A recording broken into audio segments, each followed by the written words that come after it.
खींचता था मैं टेढ़ी मेढ़ी लकीरें, खींचता था मैं टेढ़ी मेढ़ी लकीरें।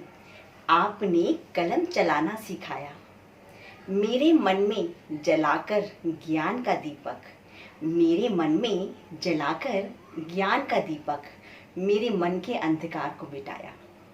नमस्कार दोस्तों, जैसा कि आप सब जानते हैं कि आज 5 सितंबर है और 5 सितंबर को हम शिक्षक दिवस के रूप में मनाते हैं। क्या आप ये जानते हैं कि ये प्रथा कब से और कैसे शुरू हुई? आज़ाद भारत के दूसरे राष्ट्रपति, जिनका नाम डॉक्टर सर्वपल्ली राधाकृष्णन था, जो कि स्वयं एक महान शिक्षक थे, एक ग्रेट फिलोसफर थे, एक ग्रेट टीचर थे, स्कॉलर थे। उनकी यह इच्छा थी कि उनके जन्मदिन को शिक्षक दिवस के रूप में मनाया जाए। बस तभी से ही इस प्रथा का चलन हुआ और हर साल 5 सितंबर को हम शिक्षक दिवस यानी कि टीचर्स डे के रूप में मनाते हैं। तो चलिए आज इसी मौके पर, टीचर्स डे के इस अवसर पर, आपको स्टूडेंट और टीचर, गुरु और शिष्य के खूबसूरत रिश्ते की एक खूबसूरत कहानी सुनाते हैं। ये कहानी है कोसली गांव की। कोसली गांव में एक ही हाई स्कूल था। इसका मतलब ये हुआ कि गांव के सभी बच्चे, चाहे वो रिच फैमिली से बिलोंग करते हैं या फिर पुअर फैमिली से बिलोंग करते हैं, एक ही स्कूल में एक साथ पढ़ते थे। उसी स्कूल में एक बच्चा पढ़ता था जिसका नाम था रोहन। रोहन बहुत ही रिच फैमिली से बिलोंग करता था और रोहन के पिताजी उसे नए नए सुंदर सुंदर एक्सपेंसिव गिफ्ट दिया करते थे। अरे आज तो रोहन को स्मार्ट वॉच गिफ्ट में मिली है और रोहन अपने गिफ्ट स्मार्ट वॉच को लेकर बहुत ही एक्साइटेड है। अरे इस एक्साइटमेंट में रोहन तो ये भूल ही गया कि आज उसका एग्जाम है और वो एग्जाम देने के लिए एग्जामिनेशन हॉल गया और साथ में अपनी स्मार्ट वॉच को पहनकर एग्जामिनेशन हॉल में चला गया। अब तो हम सब तो जानते हैं ना कि एग्जामिनेशन हॉल में किसी भी तरह का कोई भी गैजेट अलाउड नहीं होता है, तो इसीलिए जो उसके टीचर थे उन्होंने उसकी वॉच को लेकर टेबल पर रख दिया। अब जैसे ही एग्जाम खत्म हुआ तो ये क्या दोस्तों, रोहन की वॉच तो टेबल पर थी ही नहीं। अब रोहन जोर जोर से रोने लगा। उसने कहा, मेरे पापा ने तो मुझे अभी आज ही नई वॉच दी थी और देखो मेरी आज ही वॉच चोरी हो गई।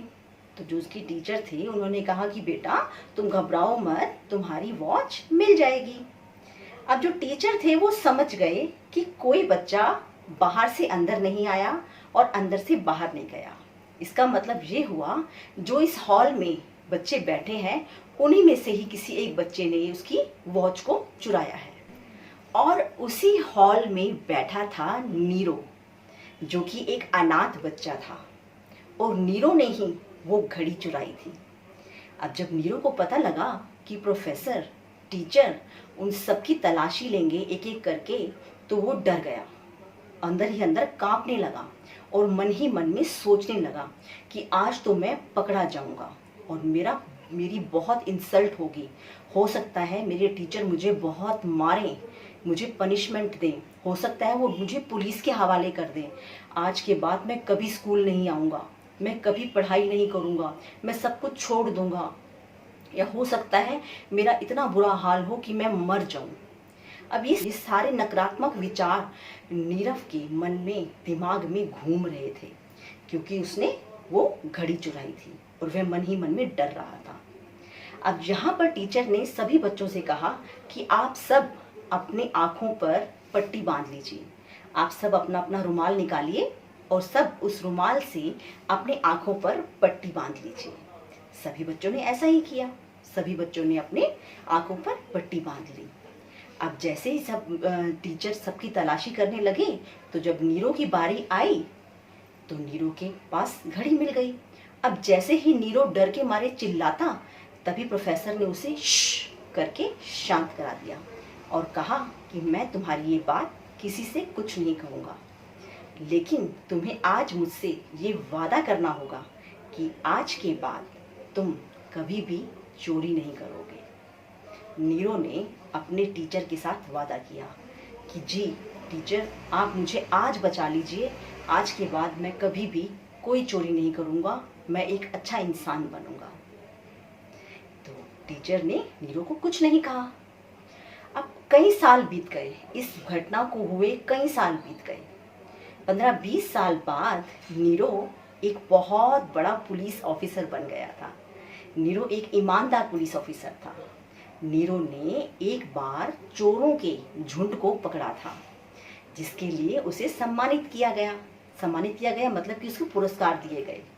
तो नीरो ने जब स्टेज पर वो इनाम लेने के लिए गया तो नीरो ने अपने बचपन की घटना को बताया और उसने कहा कि मैं चाहता हूँ कि ये जो इनाम है ये मैं अपने टीचर के हाथों से लूँ, क्योंकि आज मैं अगर जिंदा हूँ और आज अगर मैं इस मुकाम पर पहुँचा हूँ, अगर आज मैं एक ईमानदार पुलिस ऑफिसर बन पाया हूँ, तो वो सारा श्रेय मेरे टीचर को जाता है। तो सब लोगों ने बड़े ही जोर से तालियां बजाई और उनके टीचर का वेलकम किया। अब जैसे ही प्रोफेसर साहब जो टीचर थे वो स्टेज पर आए तो नीरो उनके पैरों में गिर गया और उन्होंने कहा कि सर, आपने मुझे पहचाना, मैं वही बच्चा हूँ जिसे आपने बचपन में बचा लिया था। मैंने इस तरह से घड़ी चुराई थी और आपने मुझे कोई पनिशमेंट नहीं दी थी, बल्कि मुझे समझाकर छोड़ दिया था। अब टीचर ने कहा, अरे बेटा, वो तुम थे। अब ये बात सुनकर तो एक बार नीरो हैरान हो गया और उसने कहा कि सर, आपको नहीं पता कि मैं वही नीरो हुआ था? आपने ही तो मुझे पकड़ा था, घड़ी मेरे पास से मिली थी। तभी टीचर ने कहा कि बेटा, उस वक्त मेरी आंखों पर भी पट्टी बंधी हुई थी, क्योंकि मैं नहीं चाहता था कि मैं अपने किसी भी बच्चे की बुराई को देखूं या अपने बच्चों में भेदभाव करूं। बेटा, उस वक्त मेरी आंखों पर भी पट्टी बंधी हुई थी, तुम्हारी आंखों पर तो पट्टी थी, तुम सब बच्चों की आंखों पर तो पट्टी थी, साथ में मेरी आंखों पर भी पट्टी बंधी हुई थी। ना बुरा देखा ना देखी बुराई, ना बुरा देखा ना देखी बुराई, कितनी सुंदर ये जिंदगी बनाई। हर टीचर बन जाए अगर ऐसा, हर टीचर बन जाए अगर ऐसा, हर स्टूडेंट हो सच्चा और सब जगह हो भलाई। हर स्टूडेंट हो सच्चा और सब जगह हो भलाई। ज़रूर छोटी सी है, लेकिन हमें बहुत बड़ी बात सिखाती है। ज़रूरी नहीं कि हम बच्चों की कमियां निकाल के, उनकी गलतियां निकाल के, उन्हें पनिशमेंट देकर ही हम बच्चों को सिखा सकते हैं। हम कभी कभी बच्चों को माफ़ करके, उन्हें समझा कर भी सिखा सकते हैं। जिस तरह से नीरो के टीचर ने उसे प्यार से समझाया, उससे वो चाहते तो उस दिन उसे पनिशमेंट दे सकते थे, उसे मार सकते थे, उसकी बेइज्जती कर सकते थे, उसको पुलिस के हवाले कर सकते थे। तो उससे क्या होता? उससे देश एक होनहार और ईमानदार पुलिस ऑफिसर खो बैठता, क्योंकि नीरव अपने मन ही मन में ये प्रण कर चुका था कि वो अब जिंदा नहीं बचेगा, वो सुसाइड कर लेगा, वो मर जाएगा। कई बार हमारे छोटे छोटे डिसीजन हमारे बच्चों की ज़िंदगी को बदल देते हैं। अंत में मैं यही कहना चाहूँगी कि हमें बहुत बड़ा एक सम्मान दिया गया है। हम सब टीचर्स हैं, हमारे हाथों में बच्चों की ज़िंदगी है। हमारे मुंह से बोले गए 2 बोल, चाहे वो पॉजिटिव हो चाहे नेगेटिव हो, उसका हमारे बच्चों के जीवन पर बहुत गहरा असर डालते हैं। अच्छाई और बुराई सब जगह साथ साथ होती हैं, तो ज़रूरी नहीं कि हमने बुराई देखनी है, हम अच्छाई भी देख सकते हैं। अच्छाई देखकर ही हम अच्छाई को फैला सकते हैं। तो अच्छाई अच्छा देखिए, अच्छा सोचिए, अच्छा बोलिए और अच्छा ही फैलाइए। Happy teachers day to all of you. Thank you so much.